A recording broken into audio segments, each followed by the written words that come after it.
بسم اللہ الرحمن الرحیم۔ السلام علیکم، میں ہوں بشارت صدیق۔ حکومت کے مایوس کن فیصلے خود اس کے لیے خطرناک ہیں۔ جتنی سخت اپنی مٹھی بند کریں گے اتنی ہی تیزی سے ریت کی طرح ان کی مٹھی سے اقتدار پھسلتا جائے گا۔ پاکستان تحریک انصاف پر لگام ڈالنے کے جنون میں حکمران جماعتیں حقائق تسلیم کرنے کی بجائے دانستہ یا غیر دانستہ طور پر ملک کو مزید انتشار کی جانب دھکیل رہی ہیں۔ آج ہم بات کریں گے کہ پی ٹی آئی پر پابندی کا فیصلہ کس حد تک درست ہے۔ چیف جسٹس آف پاکستان سمیت سپریم کورٹ کے 11 ججز نے جمعہ کو اپنے فیصلے میں پی ٹی آئی کو ایک سیاسی پارٹی تسلیم کیا، جس کے ساتھ ہی اتحادی حکومت نے پارٹی مکمل پابندی لگانے کی تیاریاں شروع کر دیں۔ یہ چونکا دینے والا اعلان پیر کی دوپہر کیا گیا اور ساتھ ہی یہ بھی کہا گیا کہ حکومت نے طے کیا ہے کہ وہ مخصوص نشستوں پر سپریم کورٹ کے فیصلے کے خلاف نظر ثانی کی اپیل دائر کریں گے۔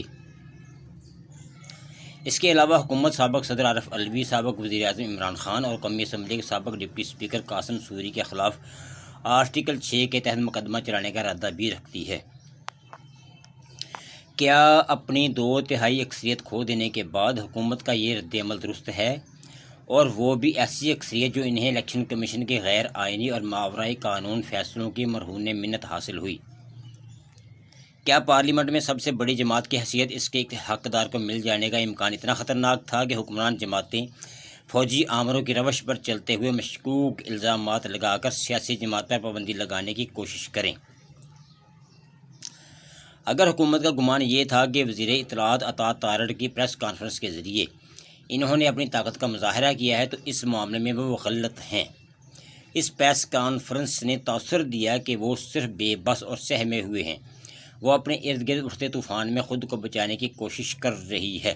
اب امید ہی کی جا سکتی ہے کہ یہ اعلان کر کے حکومت یہ دیکھنا چاہتی تھی کہ اس طرح کے اقدام پر کیا رد عمل سامنے آئے گا۔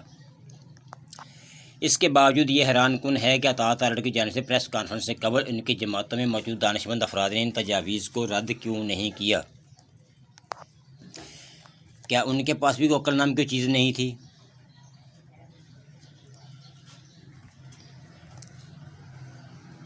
کیا سبھی جماعتوں میں عقل سے بالاتر لوگ بیٹھے ہوئے ہیں؟